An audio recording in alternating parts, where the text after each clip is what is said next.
Thank you, David. Thank you, SNUG, and more importantly, thank you all for being here. It's really nice to be here. I must confess, everybody is saying, where is the paper aeroplane? There's nothing like that today. So that would be a workshop, right? I'm Chris Weatherburn, I'm GP Primary Care, Clinical Informatician, and I'm going to talk to you about something that everybody is talking about. Obviously, it's AI. Now, you'll see headlines like this, and you may think this is brilliant. It's published in Nature. But what does it actually mean?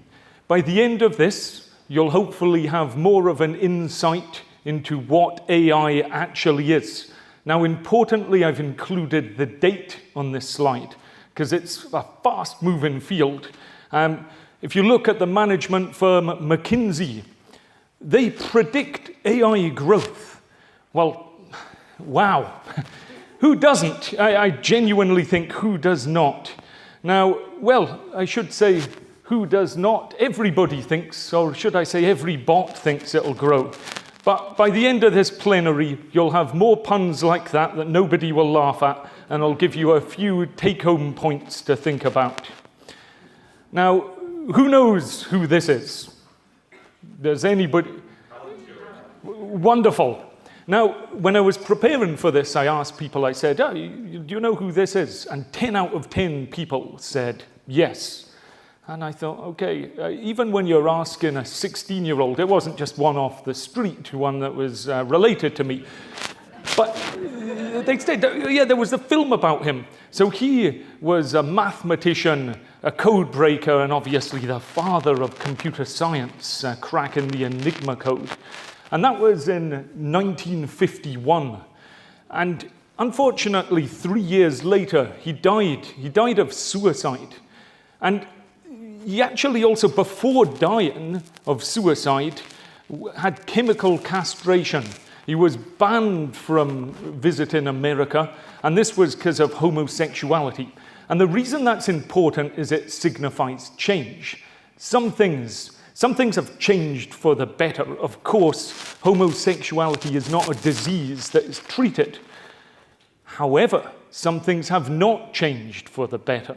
Suicide remaining a common cause of death in young men and people of all ages. Now, his method of suicide, in which I believe it was, let me just double check here, I think it was cyanide poisoning. That is not a common cause anymore. So that's changed.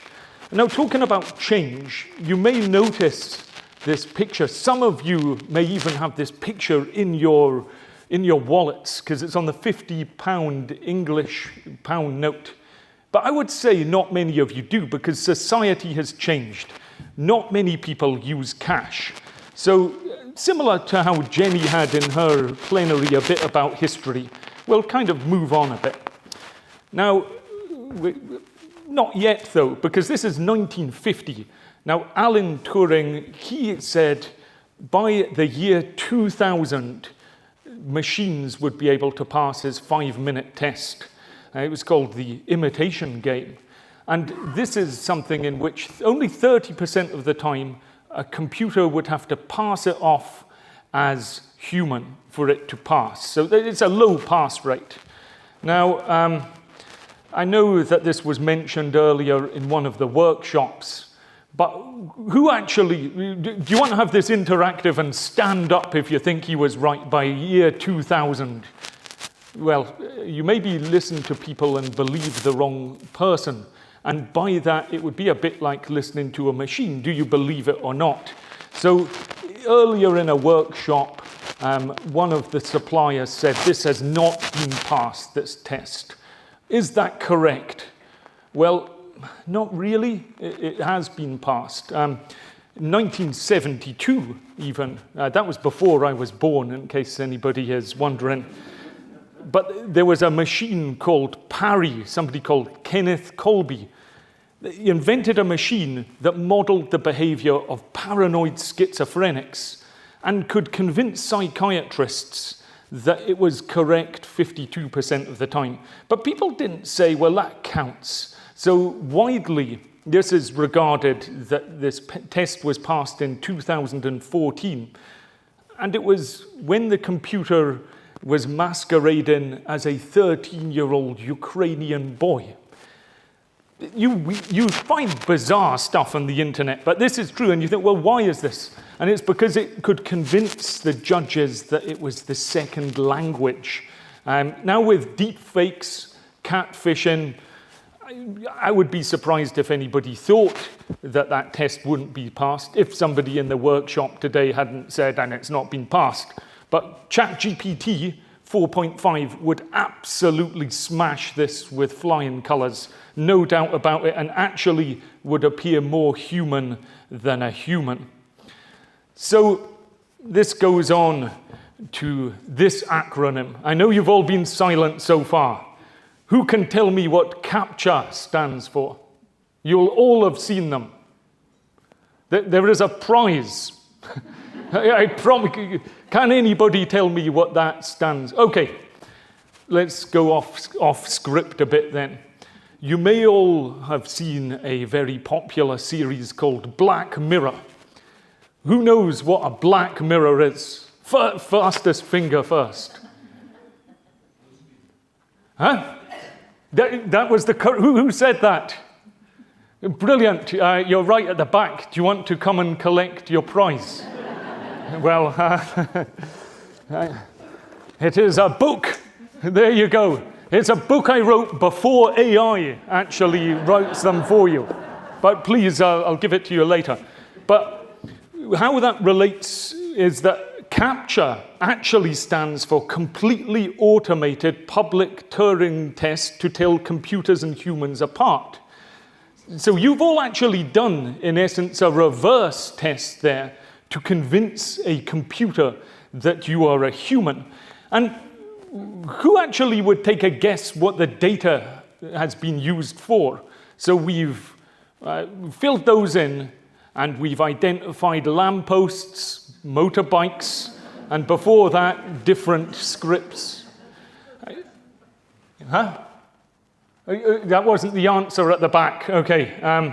Well, before I give you that answer, apparently the retail cost for solving 1 million of these puzzles is $1,000 US.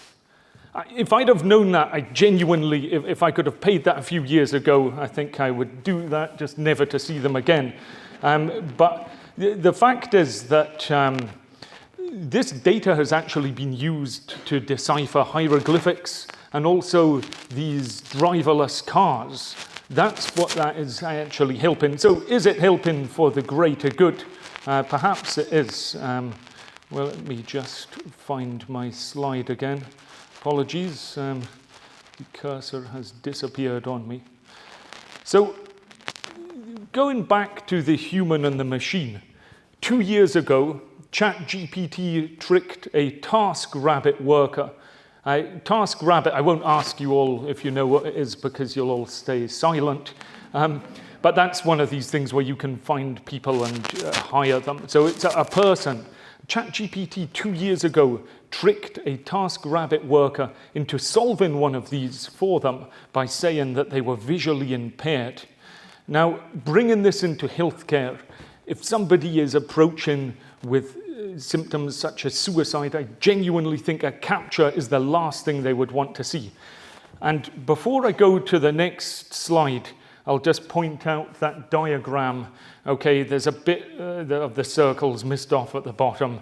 That's life, but it doesn't contain anything you're missing. The main thing is that humans often do unintelligent things. So I could say humans do stupid things, and then I would appear more human for you all. But they usually do clever things. So looking at this, AI. AI is not just ChatGPT. I think that's really, really important for everybody to understand. But ChatGPT is a fantastic tool. A couple of learning points. GPT, does anybody actually know what it stands for? Well, if you go to an informatics conference, you would find out that if you're putting a poster, you should spell it out, and it's generative pre-trained transformer. And that makes you sound more clever for sure, but it can actually pass Japanese informatics exams that only 30% of the candidates would be passing. Pass rate 80% is what it's scoring. And it struggled actually not with the latest knowledge, with older knowledge. So it couldn't put some things in context. And it isn't just exams. So AI, for example, here's another poster from Japan in which people had pictures taken, it was put into their electronic health record, and it monitored if they're absconding from the ward. So what is AI? Well, here's a definition from a Delphi technique. That's when you ask a round of experts to come together, decide something, then they get a new definition, and then they put it through a round of experts. And I've crossed some things out, because even when that was presented, it's like, well, it's not really that, it's not really that. You can all look at that. That's actually from ongoing work from New York, the Hunter Bellevue School of Nursing. You could just say, well, AI is an umbrella term. There's a debate about whether it is designed by humans, but is it just a tool that is used to make decisions that would usually be made by a human? Or is it a symbolism of human intelligence? But I personally think it's almost just computing how it's being used now.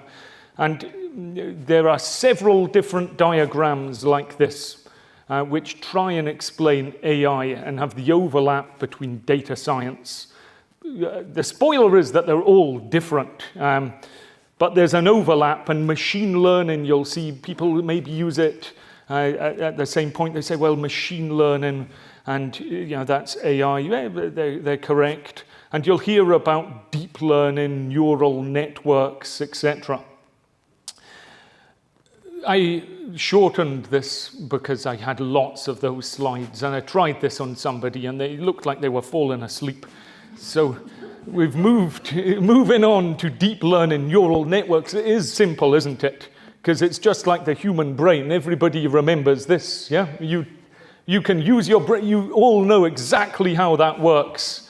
Or perhaps you don't, but maybe you should use your brain more. I'm so sorry. Couldn't help that one. But in essence, artificial neural networks can learn from raw data sets in order to solve complex problems. So you can extract features from data and perform classifications, and then you assess that, or the machine assesses that using weighted bias. And that's the key word, bias, because AI does have bias, just like humans do. So deep learning is often commonly used in image and speech recognition, medical image analysis, radiology, pathology. So I'm going to tell you a little bit about machine learning, because you will hear people say a thing has been trained, and what does that mean? Well, again, I cut this down. I had about 5 slides. But you can, in essence, train a model, or you can leave it to try and train itself. And then you can have semi-supervised learning, reinforcement learning, in which a machine can then keep making corrections. And the difficulty with that is that it can actually reinforce bias and errors. So an example of supervised learning would be from Austria, in which they're training a machine to perform hepatitis B serology interpretation.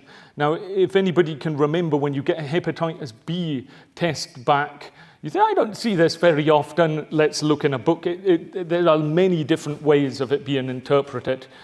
And you think, well, that's fine. We just give a machine more data and then we get the correct solution, but not necessarily. So, for example, there was a study done looking at readmissions to hospital, and you would have thought a speciality-specific model would have a higher likelihood of detecting if somebody is going to be readmitted. But in fact, that wasn't the case, and just the general model to say, are they going to be readmitted or not, was better.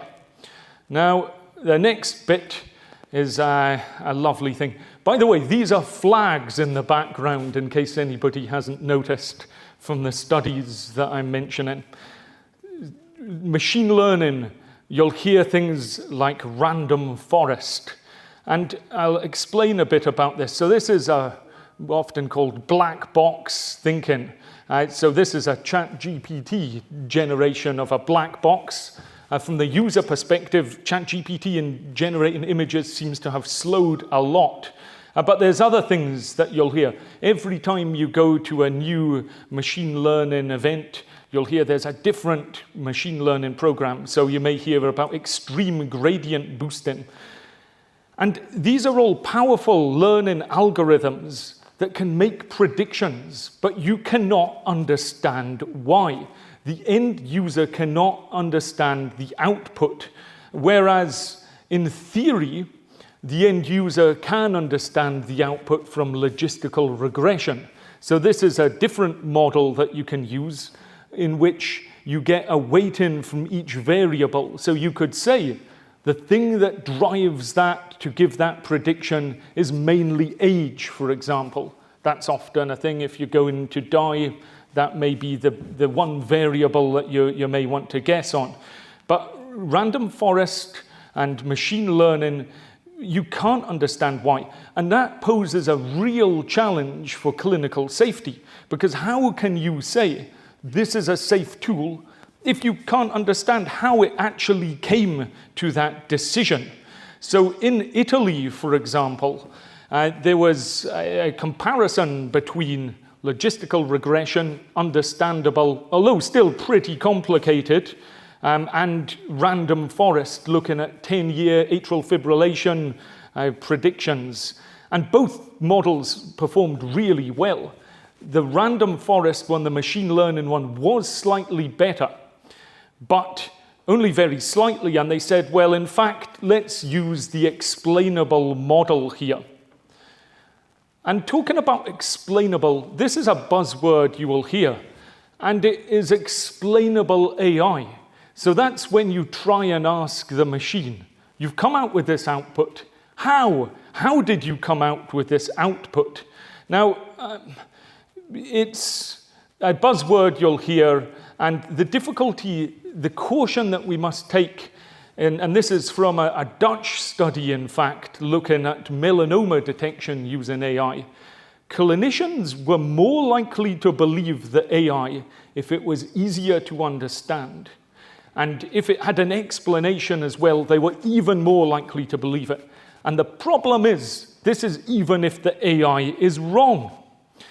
So to me, I thought about that, and I thought, that's interesting. And I wondered if it's this, this concept of fast and slow, or type 1, type 2 thinking from Daniel Kahneman, Nobel Prize winner. Great book to read. But is it that if you give somebody something in an easy way to understand, like, for example, a salesperson may do, they think that's shiny, that's good, I'll buy it. Whereas if you say something that isn't the best explanation, somebody then deliberately thinks more about it and then may think, actually, that AI output is incorrect. So generative AI, this is a buzzword.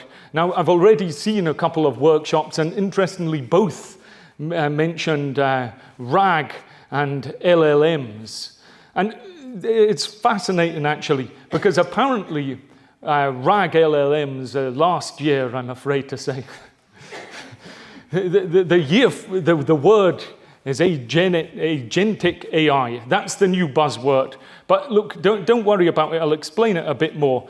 Obviously, a large language model looks at a huge amount of data, and then it generates a response considering how many options are going to follow that word. So it uses, in essence, an algorithm to score each subsequent word and then matches it. And it's actually really fascinating to watch. And obviously, machines, they're not always up to date with knowledge. Humans aren't either, for sure. And I mean, the difficulty is I would highly recommend you all have a good play with this. There's a video if anybody wants to watch on my YouTube channel, chrisweatherburn.com, or just Chris Weatherburn YouTube, but not a very inspiring name. But at the same point, I looked at this Storm LLM non-scientifically and just talked it through, walked it, and it was interesting to see some of the errors that it made. But at the end of the day, these are buzzwords. Now, I was thinking, looking back, who actually remembers everybody talking about big data? Come on, somebody must have remembered. There's a few nods. And I've not heard one person mention the Internet of Things lately. But the Internet of Things is still there. I've heard this actually often. I'm really pleased. A human must be in the loop. We need to question the output. And I've put the particular flag for it to be a learning point. So this is one I would take note on. Data-driven analytics are perhaps inappropriately the driving forces here. So I know I've just reading out from a slide, but the technology goal might be indistinguishable from a human goal, but healthcare must define this, and that is so important. Just because you can do something with a machine doesn't mean it will help healthcare. Chatbots, I love them.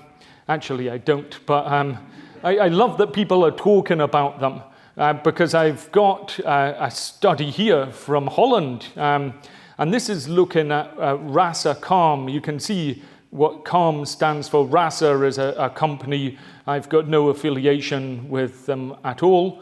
But it's an open source framework that can potentially create conversations from certain logic.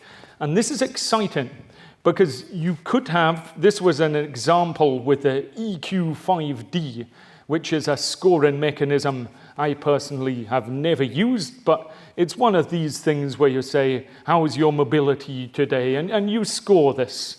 And using a chatbot, you can complete a form with somebody. So, or the chatbot will guide them through. How is your mobility today? And depending on the certainty of the answer, it will either ask further questions, but when it has above that threshold of confidence to move on to the next question, then it will go on, and then it will complete the test at the end, and it'll then give the output that the clinician needs. Now, it's in its infancy of testing in this particular one. So it's designed for older people, and it was tested on younger people, and bizarrely then, at the end of testing it, they would give a 5-point scale, how likely are you to use this and things, and you think, well, if you could do that, you wouldn't bother with the chatbot at all. However, this has potential. You could tune up empathy, for example. The user could say, I'm in a rush, I just want to answer the questions. Okay, a user could complete the form, old-fashioned way. Clearly, this has the ability to go to voice chat, in which you could speak to the bot and it could complete the form, or you could do it on a similar way with text. But the user could potentially say, I'm feeling a bit low today. And then when you say, my pain is really bad, it doesn't just say, great, and how is your mobility? It will say, I'm so sorry to hear that. And I don't know what advice it would then give. Scotland have looked at things like this. Beatson Cancer Centre was, many of you will know, based very close to here. It looked at an older language model than ChatGPT, and it actually said, look, chemotherapy, you get a massive amount of information. Do the patients read it? What happens if they get a fever, for example, on a medicine that causes their immune system to be low? Well, often what should happen is they would need actually assessment in hospital, intravenous antibiotics and things. But if you're in that unfortunate situation, you get a lot of information, see you in a few months. So the Beatson thought, well, a chatbot could help. But they didn't roll it out at that point because they fortunately tested it internally, and they found that it did advise a patient, not a real patient, this was in testing, that they had a fever, to just take some paracetamol and go back to bed, who shouldn't. So they put a stop on that. But that, although was presented recently, that was from a few years ago. Technology has changed, it will improve further. But that's just to say that was, it has been looked at in Scotland.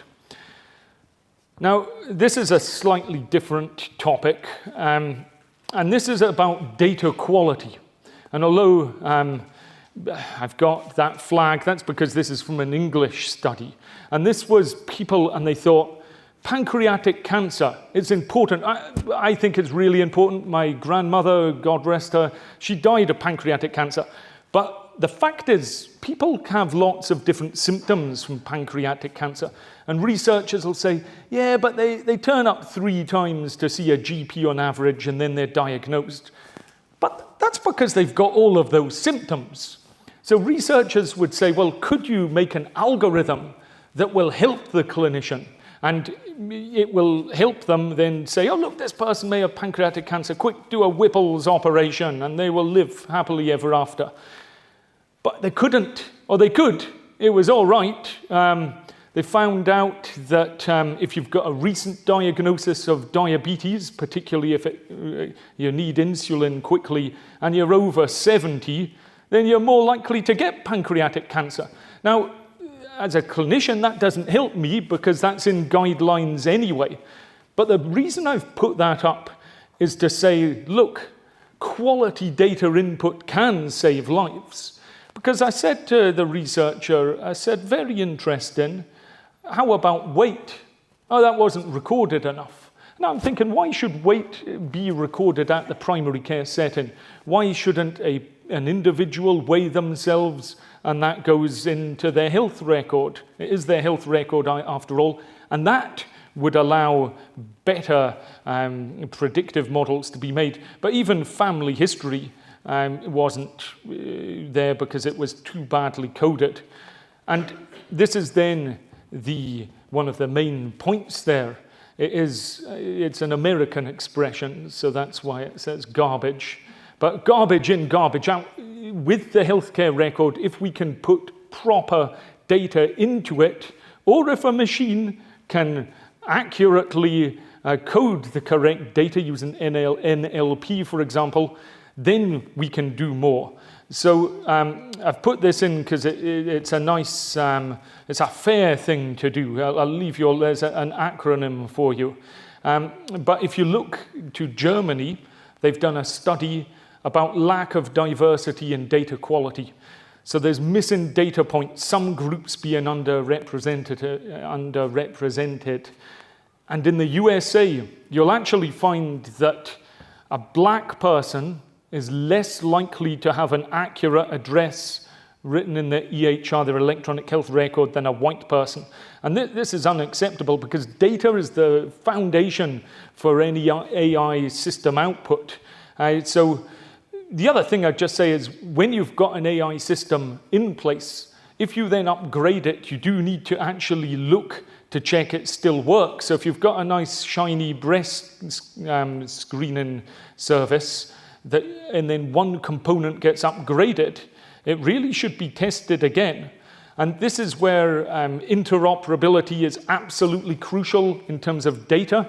If you look at various glucose meters, a patient under GDPR does have the right to have their data, and a researcher went with consent to many people with diabetes and said, can you give me this data? And they struggled.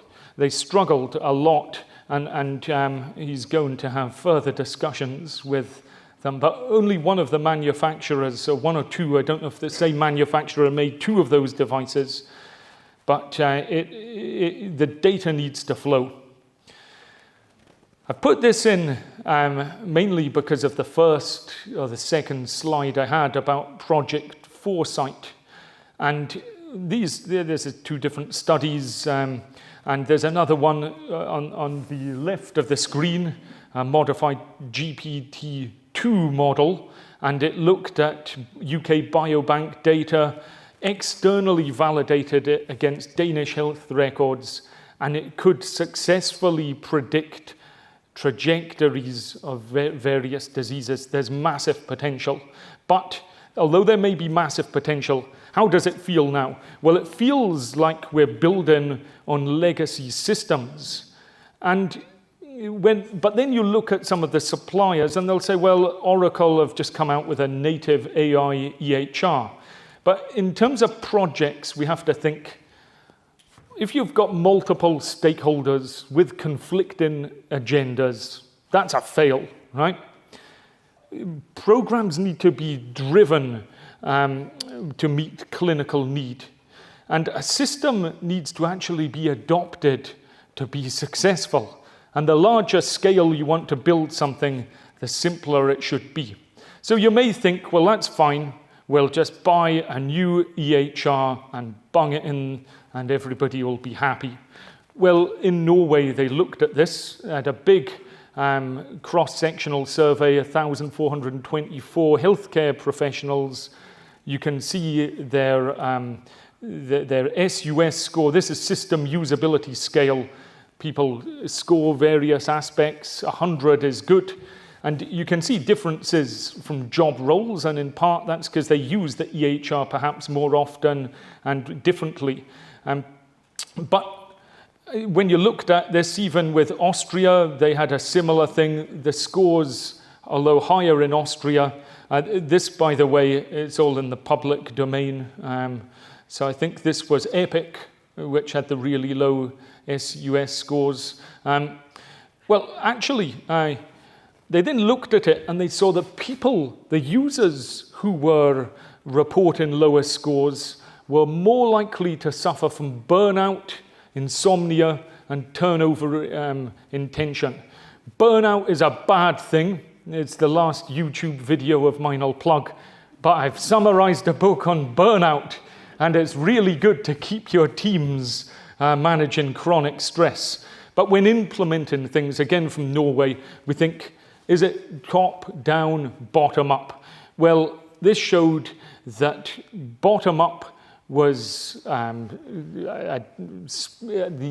adoption was very quick, and it's okay for simple AI tools, but top down, vigorous research is needed for complex AI things such as life-altering algorithms. So really you need both the top-down and bottom-up. How about in America? Now, this is a misleading slide. It's from last year, and the reason it's misleading is because it implies everybody is using LLMs, whereas the furthest on the right is 25%. But it's interesting to look at the top uses. And medical text summarization last year, 16%. So closer to home, you could think, well, what's the trust in AI? This again, Europe 2024, and you can see from a survey of physicians, people are starting to trust AI more. It's the old the kind of early adopters, fast followers, that chart. But more importantly, what do patients feel about this?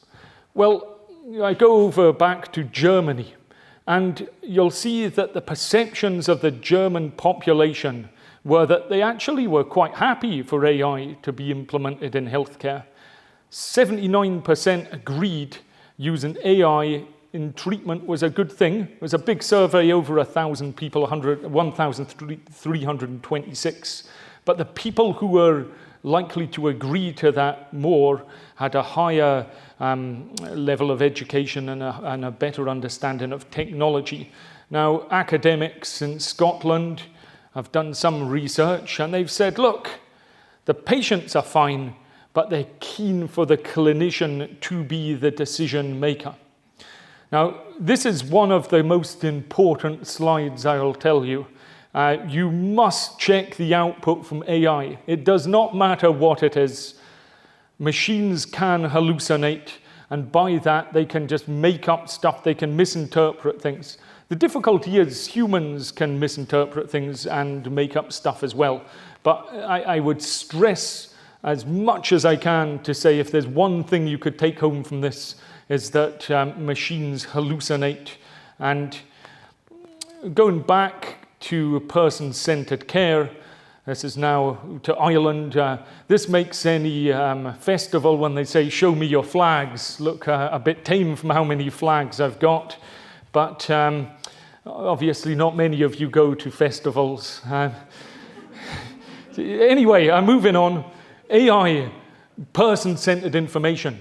So colleagues in Dublin looked at this and had information for people with dementia, and they thought, or the families and carers of people with this devastating disease, and they thought, they've all got different educational attainments, it's a stressful thing. Can we change this? So rather than having one leaflet that goes out to anybody, you could say, you need this leaflet, we'll give it to you at a reading level, at an age you can understand. And they looked at that, and they found that some things were not included in the output, like encourage independence, and some things were not included in the input and added in, like use plain plates and cups, although that sounds like a good idea. But the fact is, it's work in progress, it's not there yet. So I'm coming to a close, you'll likely be glad to hear. These are my thoughts from 2020. And that was then, I believe, the potential this was about voice-activated devices. It does not stop within patients' homes, but there's great potential to use these in primary care to improve data quality and coding in healthcare, although clearly privacy concerns need to be addressed. It wasn't an article, it was just a letter. Somebody had written something about using voice-activated devices in patient homes, and it was a response, but it shows I actually did write that. And many of you would have kindly completed a survey from 2019 that's worth bringing up now. And that was asking people, would you use a voice-activated device? So there was 170 GPs, 166 practice managers, and 86 people who were other. They didn't identify as other, they were just various different roles. And 41% then said they would use a voice-activated device. 40% or 39% said they don't know, and 20% said they would not. And when I stumbled upon that, I thought I have to pull that in when it's coming to the AI scribes, etc. So that's what I thought about 5 years ago. Here are my future predictions from today. And then you'll be able to say in 5 years, hopefully, whether I'm right or wrong, I don't know. I think firstly, I would say the future is here. This is an official picture, not AI generated. Well, at least NHS England claim it's a real picture. And that's using a drone to deliver urgent blood samples. So I think we're going to have chatbots prior to appointments. It'll obviously be, as I've outlined, text, voice. It may then signpost you to the relevant provider. I think using what I would still refer to as big data, we're going to have extremely accurate prediction models. At the moment, if you're having to wait for a genetic test, looking at a panel of, say, 10 things for cancer genes, takes about 3 months to come back. That will not be the case, and it'll come back much faster, and therefore you will be able to predict disease in a far greater fashion than we can now. Now, clearly, this is almost out, it's a minute over, but data ethics, I've not touched on. They need to be sorted, and the public need to be assured. But these prediction models will allow for true personalized medicine to come through. And, you know, you occasionally would do testing like this for, say, clopidogrel or azathioprine in current practice, and it would say if you've got this level, that drug might not help. or that would be a too high a level. Well, basically, I think that we'll have a similar thing for, oh, you're depressed, take some blood tests. Oh yeah, that class won't work for you, we'll give you something else. So I think that will be personalized medicine. Now, digital twins. I think we should learn from other disciplines like engineering, for example. Now, does anybody know what a digital twin is? Okay.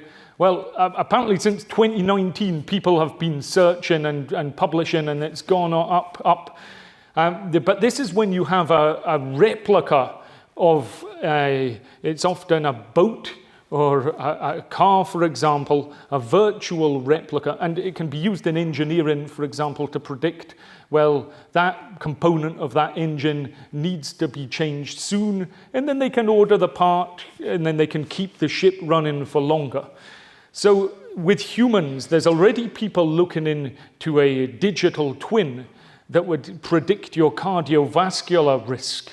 And I believe this has the ability to monitor people at home. So things like the smartwatch, that's given data. You could upload that to your digital twin. And then you could say, well, would I be able to run a marathon? And it would say, with however much probability, do some training first. But it could give us in primary care the ability to have a patient with you, you see their digital twin, and you say, see that's you, and if you keep smoking, you're going to be dead in 8 years with a probability of X. But if you don't, then you may live longer. And I genuinely think that is a powerful thing that is just waiting to happen. So in summary, I've given an overview of my thoughts about AI. Those are my key points. I would just try and give you some empowering messages here, because it's scary. Uncertainty is scary. So don't be the one looking to the floor with the burden. Look to the future and think, it's not a solo journey. We've got each other. We've got the SNUG. So that will help us get through this. And general practice, it's certainly risen to the challenges in the past, and I think we will rise to the challenge of AI.